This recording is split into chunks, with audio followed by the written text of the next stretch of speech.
Today I'm speaking to you from the banks of the mighty James River in Virginia. Just a short distance from me is the site where English colonists landed in 1607 and established the first permanent English settlement in North America, Jamestown.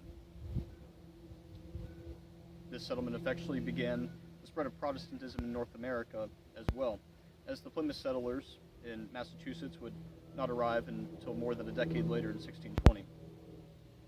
The establishment of the Anglican Church in Colonial Virginia influenced and challenged the colonists concerning the ideas of religious piety and political freedom, including the fundamental Christian desire for the propagation of the gospel and the expansion of civilization to the natives of Virginia in the 17th century and beyond. The Virginia Company of London had what they deemed to be important reasons for settling, and among the most important were arguably the expansion of English civilization and the Crown's dominion, both of which were subservient to the duty charged to the Church of England to further the propagation of the gospel. Indeed, James I, his third charter to the Virginia Company states, "Whereas at the humble suite of diverse and sundry our loving subjects, as well adventurers as planters of the first colony in Virginia, and for the propagation of Christian religion and reclaiming of people barbarous to civility and humanity, we have by our letters patent given and granted unto them." The Church of England, or the Anglican Church, and the State of England worked in tandem with each other, as was the case for most nations and churches in Europe during this time. Since the Church of England had been charged to carry the gospel message wherever the King's dominion would spread, England itself was essentially viewed as a nation elected by God to spread civilization unto the heathens of Virginia.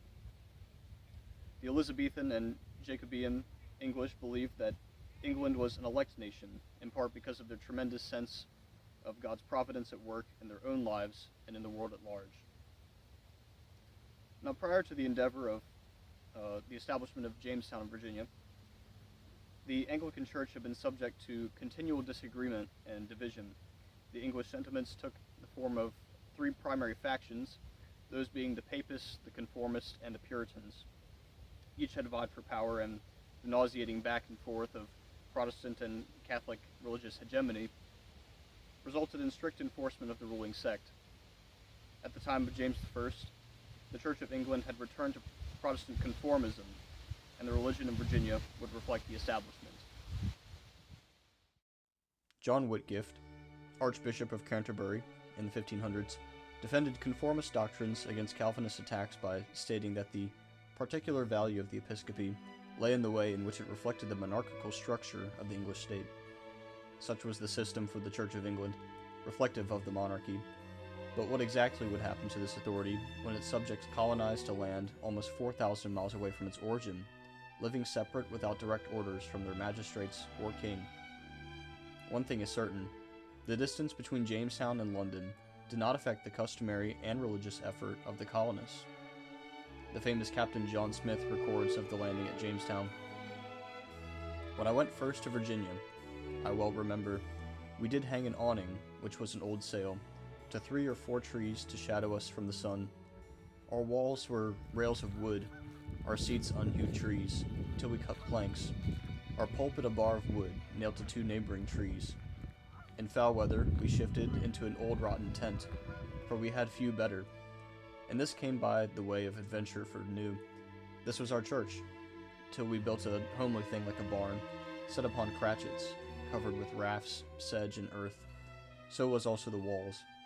The best of our houses of the like curiosity, but the most part far much worse workmanship, that neither well defend wind nor rain. Yet we had daily common prayer morning and evening, every Sunday 2 sermons, and every 3 months the Holy Communion, till our minister died, but our prayers daily, with an homily on Sundays, we continued 2 or 3 years after, till more preachers came." It is thus evident from John Smith's recollection that the Anglican religion of the colonists was as important enough to warrant rudimentary church structures until a more established structure could be built. Although religious fervor remained strong among the early colonists, there still remained the issue of distance, for the authorities in the Church of England could hardly administer their flock if there was hardly a line of communication to do so.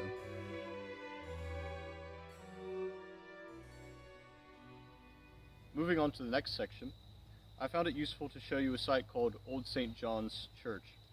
This was an old parish church constructed in the early 1700s, decades before the Revolutionary War. The parish itself was, however, funded in the late 1600s, as many parish churches had been established over the century.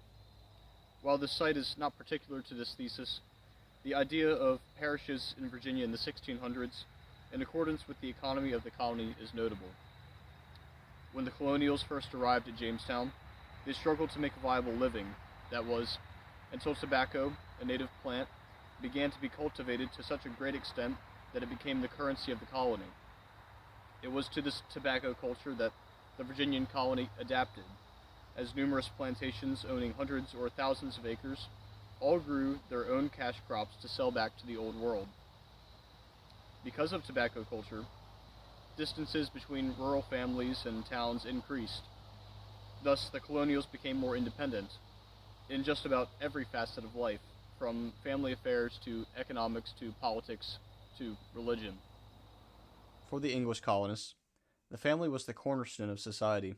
It was the nucleus around which was decided piety, class, occupation, education, and much more. Therefore, the familial structure of the English colonists allowed for the private education of children, training them in religion as literacy had become more prevalent since the Reformation, and training them in occupation as bakers would likely teach their sons to be bakers, blacksmiths to be blacksmiths, farmers to be farmers, etc. A formal education was rarely required among the population, as that was reserved for officials and students of religion respectively.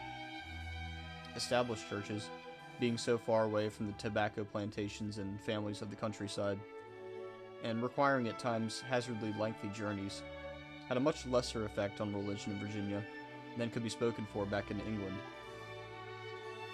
Thus, personal piety became an important aspect of Virginian Anglicanism.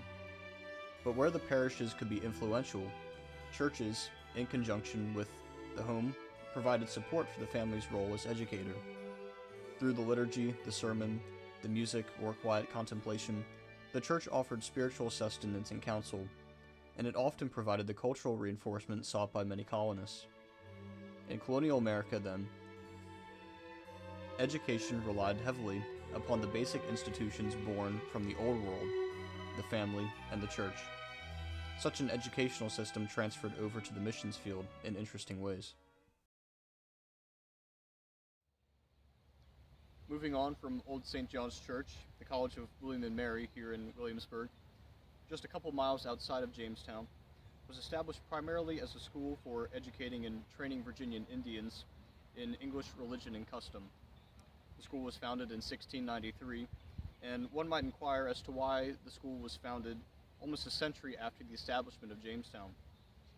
One of the primary issues with missions and education in 17th century colonial Virginia was the scarcity of interest back in England.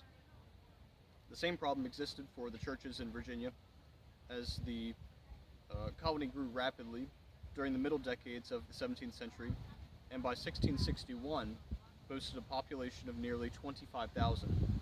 Only 10 or 12 of those people were ministers. Virginia's population had more than double its size to 63,000 by 1697, but ministers served only 22 of the colony's 50 parishes.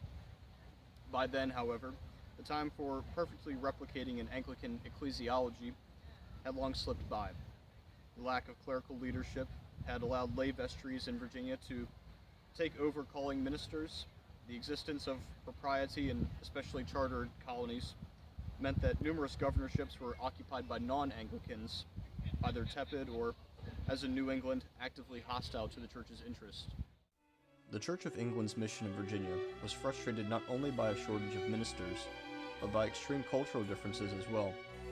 Even in 1621, most Virginians derided any effort to educate Indian youth. But the deputy for the Indian College at Henricus, Captain George Thorpe, remained undaunted by such criticism, continuing to work towards the establishment of Henricus College.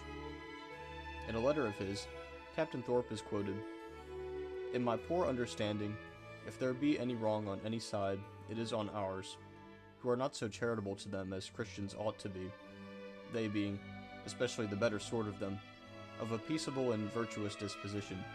End quote. Thorpe remained diligent until his death during the Indian Uprising in 1622.